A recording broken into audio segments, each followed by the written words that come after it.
La sera del 3 dicembre 1926, in una strada di campagna del Surrey, in Inghilterra, una Morris Cowley viene ritrovata abbandonata vicino al bordo di una cava di gesso, dando proprio verso il baratro.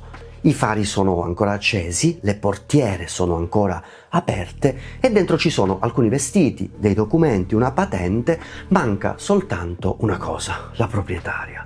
Proprietaria che non è una donna qualunque, si chiama Agatha Christie e che in quel momento è già una scrittrice famosa, la donna che ha creato Hercule Poirot e che vive inventando delitti perfetti.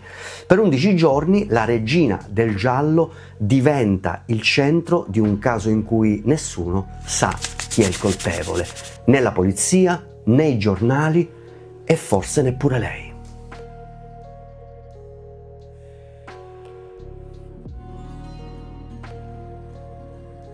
Ora, in questo video non ti prometto di risolvere il mistero di Agatha Christie.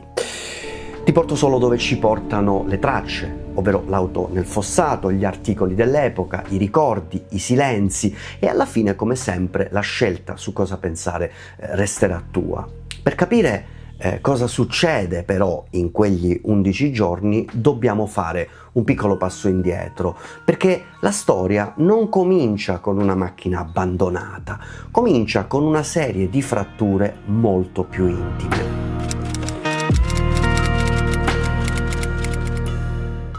Nel 1926 Agatha Christie ha 36 anni ed è sposata con un ufficiale, Archibald, detto Archie Christie, da cui ha avuto una figlia, Rosalind. Da qualche anno i suoi libri hanno cominciato a vendere sul serio, Poirot è diventato un nome noto, gli editori le chiedono nuovi romanzi e il pubblico aspetta sempre il prossimo enigma da risolvere. Tuttavia, dietro questa facciata di successo, il 1926 è uno degli anni peggiori della sua vita. Questo perché nel giro di pochi mesi muore sua madre, a cui è legatissima, e lei è costretta a svuotare e vendere la casa d'infanzia. È un lutto che già di per sé la lascia devastata. Come se non bastasse, anche la sua vita matrimoniale va in pezzi perché viene a scoprire che il marito ha una relazione con un'altra donna, una tale Nancy Neal. È inevitabile che il matrimonio entri in una crisi profonda, ci sono litigi, allontanamenti, l'ombra del divorzio. Cioè, immagina, sei una donna che di mestiere costruisce trame ordinate dove alla fine tutto torna e dentro casa intanto il tuo romanzo personale sta andando in pezzi. Ed è su questo sfondo che una sera di dicembre Agatha prende la macchina ed esce di casa e non tornerà per 11 giorni. Quello che succede nel frattempo è abbastanza strano e particolare da mettere in difficoltà perfino il lettore di gialli più esperto. È la sera del 3 dicembre 1926. Agatha esce di casa, dalla sua casa di campagna nel Berkshire, e secondo molti resoconti ha avuto una discussione proprio con il marito Archie. Sale sulla sua Morris Cowley e si allontana nella notte.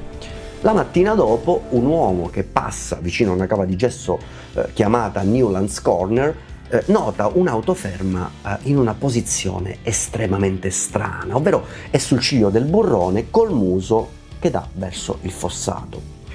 I fari sono ancora accesi, le portiere sono spalancate e dentro ci sono alcuni indumenti, dei documenti, ma non c'è alcuna traccia della proprietaria.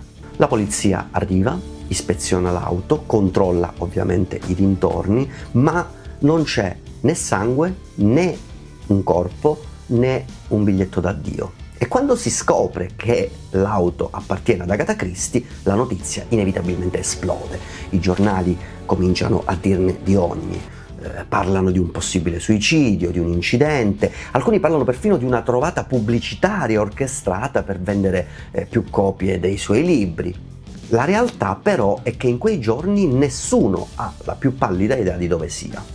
Intanto però la macchina del giallo, come spesso succede, si mette in moto, e non nei romanzi, ma nella vita reale. Come puoi immaginare, la scomparsa di Agatha Christie diventa un caso nazionale.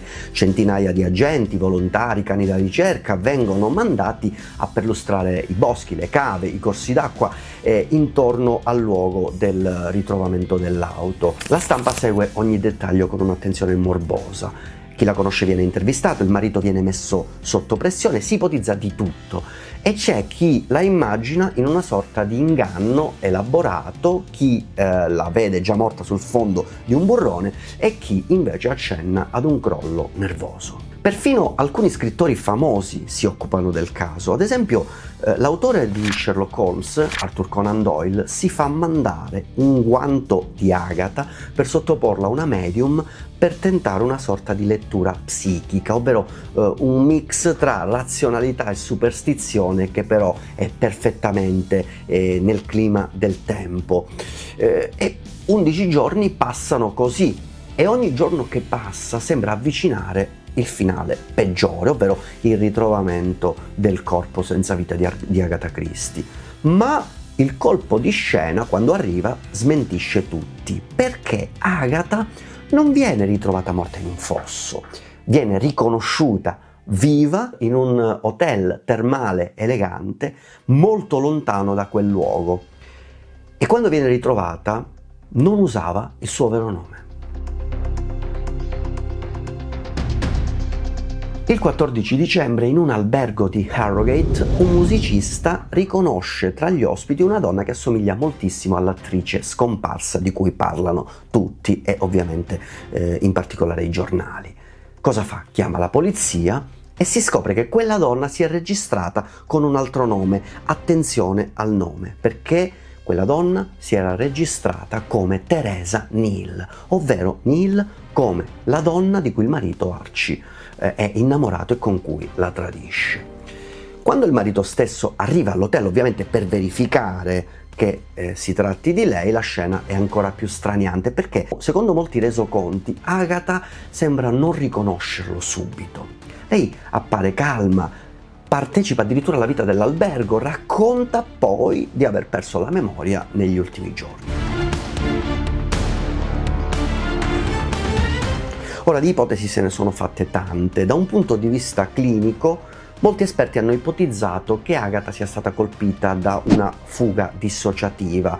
Si tratta di un raro fenomeno psichiatrico, una sorta di meccanismo di difesa, mettiamola così, di difesa estrema, che il cervello attiva di fronte ad uno stress insopportabile.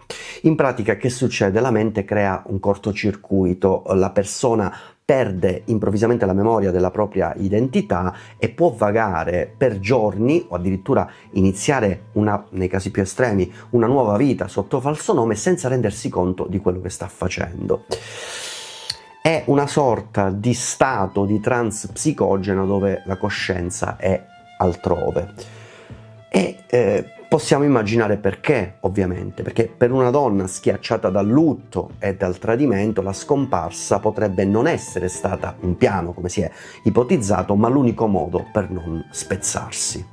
Altri invece che sospettano una messa in scena consapevole, quindi creando questo quadretto, una donna umiliata dal tradimento, sotto pressione per il lavoro e il lutto, che va a inscenare, forse senza neanche averlo pianificato fino in fondo, la propria scomparsa e poi si rifugia, messa alle strette, dietro a un'amnesia per non dover rispondere pubblicamente delle proprie azioni. Se esiste una verità unica, resta intrappolata in un dettaglio, perché l'unica persona che potrebbe chiarire fino in fondo quei giorni fa una scelta molto precisa, ovvero sceglie di non trasformare quella storia in uno dei suoi romanzi.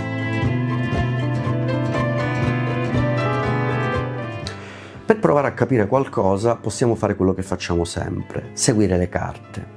I giornali dell'epoca raccontano la scomparsa con un misto di cronaca e giudizio morale, come spesso accade in questi casi.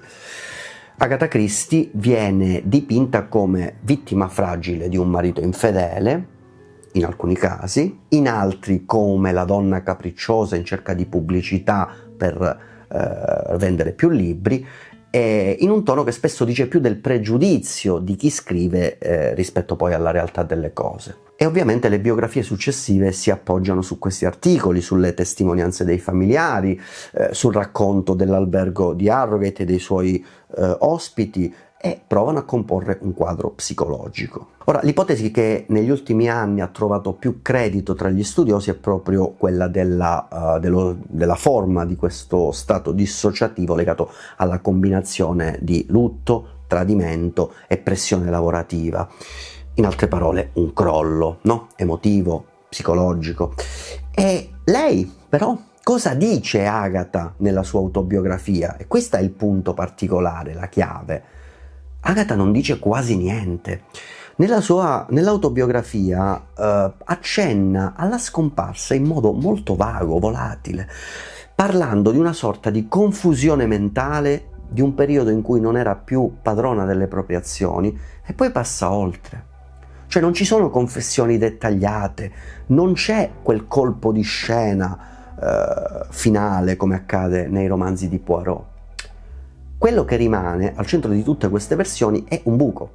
11 giorni in cui sappiamo dove non era, sappiamo dove è finita, ma non sappiamo esattamente cosa le sia passato per la testa. Ed è proprio questo buco, forse, che rende questa storia così diversa dai suoi romanzi, perché nei libri di Agatha Christie alla fine tutto torna. Qui no. Qui dobbiamo decidere quanto ci basta e poi fermarci. Ora, se mettiamo insieme i pezzi, senza pretendere di chiuderli per forza, vediamo una linea spezzata, ovvero una donna che vive un anno di lutto, di tradimento, mentre il mondo le chiede di essere il contrario di quello che il suo stato d'animo le suggerisce, ovvero le chiede lucidità e intrattenimento. Vedo una notte in cui prende la macchina e se ne va, lasciando un'auto abbandonata che sembra l'inizio di un suicidio o di un crimine, poi 11 giorni di vuoto, al termine dei quali la ritroviamo in un albergo termale, viva, registrata col nome dell'amante del marito. Una spiegazione medica possibile, ovvero quella della fuga dissociativa, una spiegazione narrativa possibile, quella del gesto al confine fra vendetta e richiesta di aiuto. E infine una scelta, quella di non trasformare mai questo episodio nel caso definitivo di Hercule Poirot. Ora io mi chiedo, cosa possiamo farcene noi di questa storia oggi, in un periodo in cui tutti sono convinti di sapere tutto? Io credo che possiamo utilizzarla come una prova generale di umiltà. Noi siamo abituati a trattare le vite degli altri come gialli da risolvere. Cerchiamo il movente, il colpo di scena, il dettaglio che spiega tutto, ma ci sono eventi e sofferenze, soprattutto che non entrano così facilmente in uno schema, nemmeno quando riguardano chi, per mestiere, di schemi ne ha inventati a centinaia.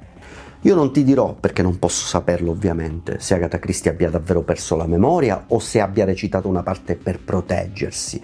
Ti posso solo mostrare come, seguendo le tracce, questa scomparsa ci parli, io credo, meno di un possibile piano diabolico e molto più di qualcosa che invece conosciamo tutti, ovvero il momento in cui una persona che tiene unito, tiene insieme tutto, ovvero famiglia, lavoro, l'immagine pubblica, smette semplicemente di reggerne il peso. La domanda alla fine, io credo, non è cosa è successo davvero minuto per minuto in quegli 11 giorni del 1926, anche perché quella verità, chiamiamola così, non la sapremo mai, probabilmente. Credo che la domanda da porci è questa: cosa ci dice di noi il fatto che quasi 100 anni dopo continuiamo a voler trasformare una crisi personale in un enigma da risolvere a tutti i costi? Se ti va, nei commenti dimmi quale delle immagini che abbiamo visto ti resta più addosso: l'auto abbandonata vicino alla cava, l'albergo di Harrogate, il nome falso sul registro, il dolore, il tradimento, la solitudine, la paura, il silenzio che ha scelto di tenere successivamente. Perché io credo che da quella scelta, la nostra e non la sua, che si capisce che tipo di lettori siamo quando un giallo improvvisamente smette di essere soltanto un libro. Fammi sapere come la pensi nei commenti, io intanto ti ringrazio per aver assistito a questo video e ti aspetto per un nuovo enigma.